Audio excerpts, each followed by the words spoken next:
Coucou papa, aujourd'hui je t'écris. C'est bizarre, hein, poser des mots sur une feuille pour toi, là-haut, alors que je sais que tu ne les liras jamais.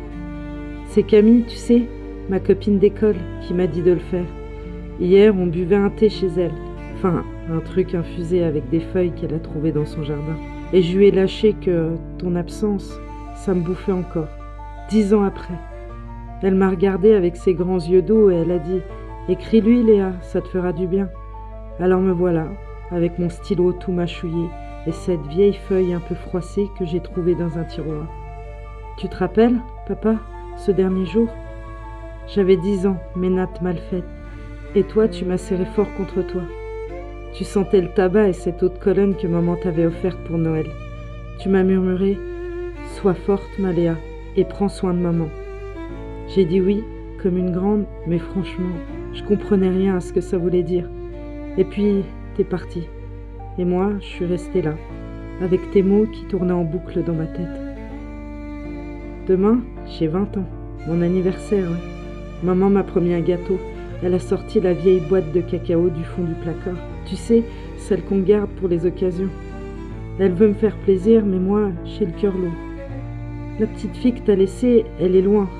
J'ai grandi, papa, mais pas comme dans les films, avec des rires et des rêves qui brillent.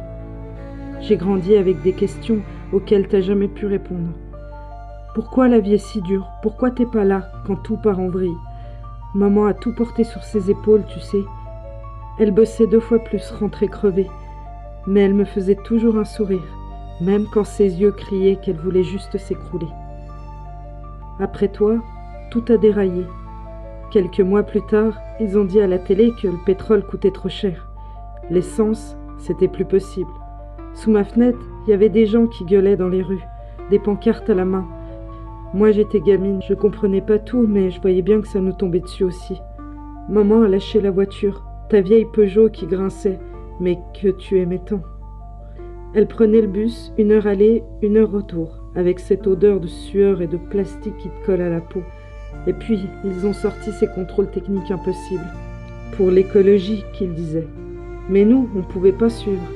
La Peugeot est restée dans la cour, envahie par les mauvaises herbes. Et maman, elle rentre encore plus tard. Moi, je l'attendais sur le canapé. Et quand elle passait la porte, elle disait juste « T'as fait tes devoirs, ma puce ?»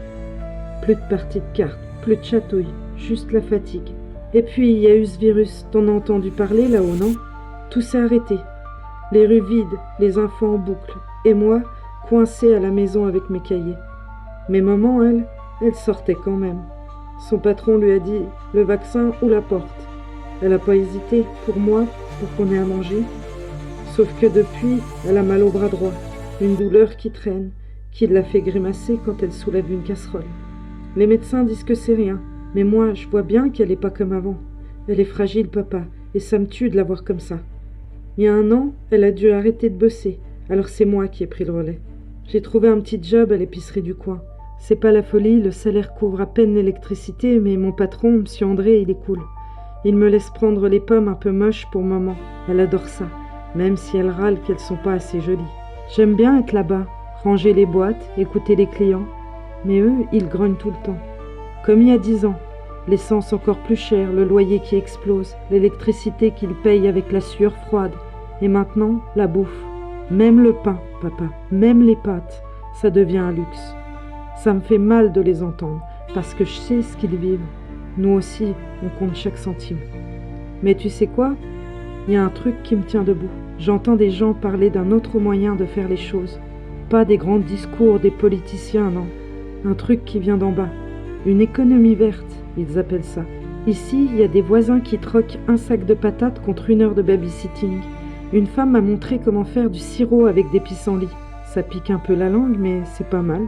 Il y a des ressourceries aussi, où on répare des vieux trucs au lieu de les jeter. Ça me plaît, cette idée qu'on peut s'en sortir autrement. Hier, j'ai poussé la porte d'un groupe pas loin de chez nous. On était une poignée, assis sur des chaises dépareillées dans un jardin rikiki. Une nana, Claire, m'a filé une tisane.